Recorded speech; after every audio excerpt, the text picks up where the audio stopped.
Untuk saat ini, lebih baik tunggu saja hasil akhirnya gimana. Karena perkataan Jokowi kadang banyak yang tidak sesuai kenyataan di lapangan, suka berubah-ubah, dan sering tidak konsisten. Tidak sama dengan Jokowi yang dulu kita kenal.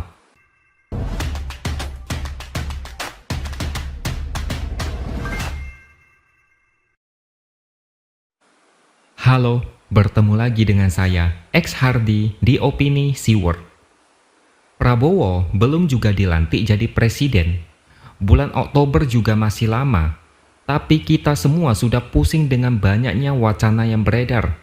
Misalnya Presidential Club dan isu Jokowi akan menjadi penasihat khusus Prabowo.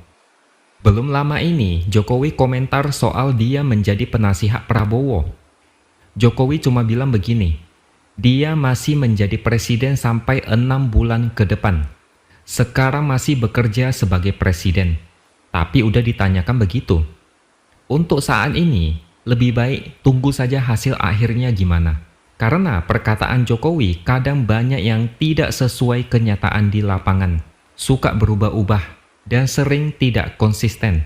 Tidak sama dengan Jokowi yang dulu kita kenal.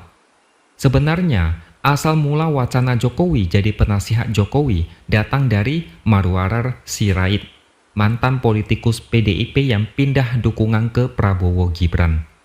Saat itu tanggal 7 April, dia saat itu menjelaskan alasan kenapa mendukung Prabowo Gibran. Karena mereka akan melanjutkan program-program Jokowi. Oleh sebab itu, Jokowi akan menjadi penasihat khusus bagi presiden dan wakil presiden.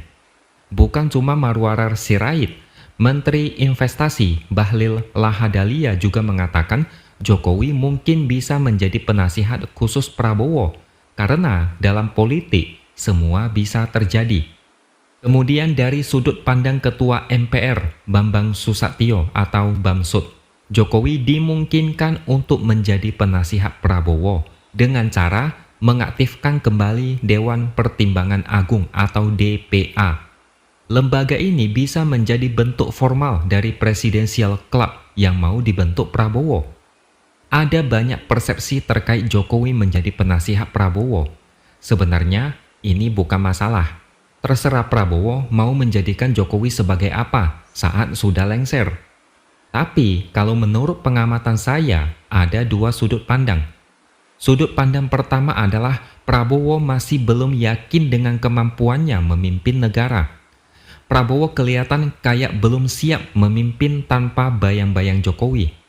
Apalagi Prabowo selalu pede menjual dirinya sebagai sosok penerus Jokowi.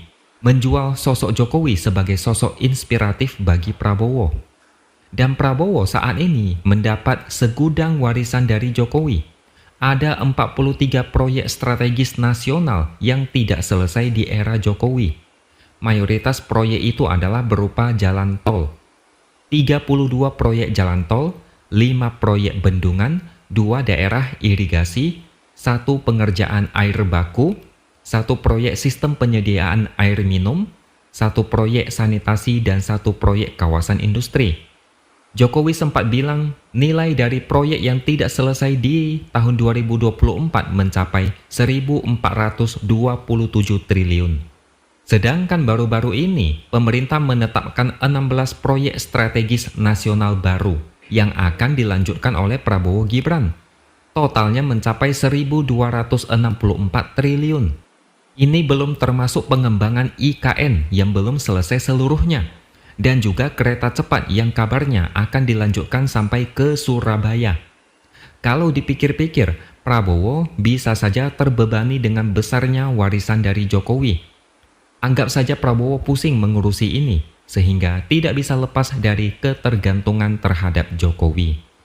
Ini belum termasuk program makan siang gratis, yang jika maksimal maka anggarannya 450 triliun setahun, dan 5 tahun menjadi 2.250 triliun.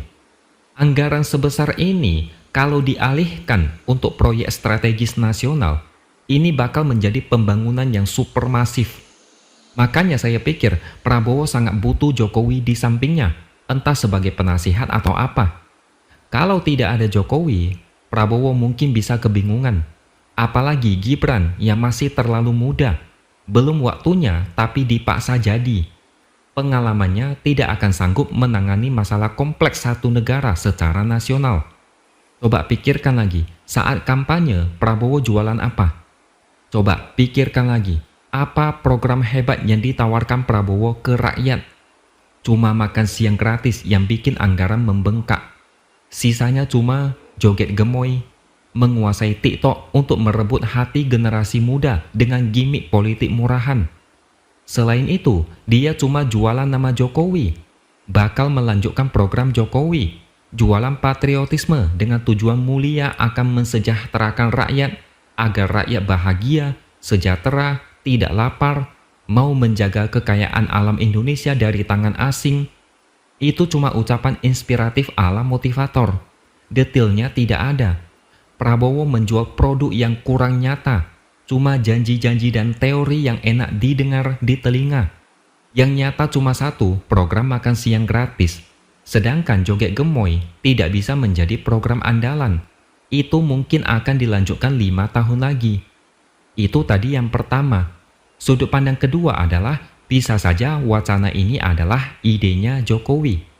Kalau meminjam apa yang tadi dikatakan Bahlil, dalam politik semua bisa terjadi. Bagi sebagian orang, Jokowi dianggap belum siap lepas dari dunia politik secara tuntas. Meski dia mengaku mau menjadi rakyat biasa dan pulang ke Solo, banyak yang ragu. Jokowi diyakini masih sulit move on. Ada gejala post-power syndrome yang membuat dia berniat menjadi sosok yang berpengaruh setelah tidak lagi menjadi presiden. Bisa saja Jokowi tidak mau pensiun total karena belum tenang dengan banyaknya proyek yang tidak selesai.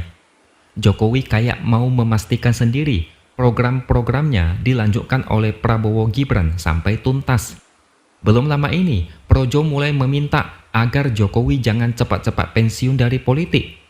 Entah ini Projo yang masih sangat tergantung Jokowi atau Jokowi yang sedang tes ombak. Tapi intinya, sebuah wacana yang dilempar ke publik bukan terjadi secara tiba-tiba. Pasti ada maksud dan tujuannya. Kita lihat saja kemana arah angin membawa Jokowi. Apakah dia akan bergabung di parpol atau menjadi ketua umum parpol atau menjadi penasihat Prabowo atau membentuk kelompok politik tertentu supaya kekuatan politiknya tidak luntur.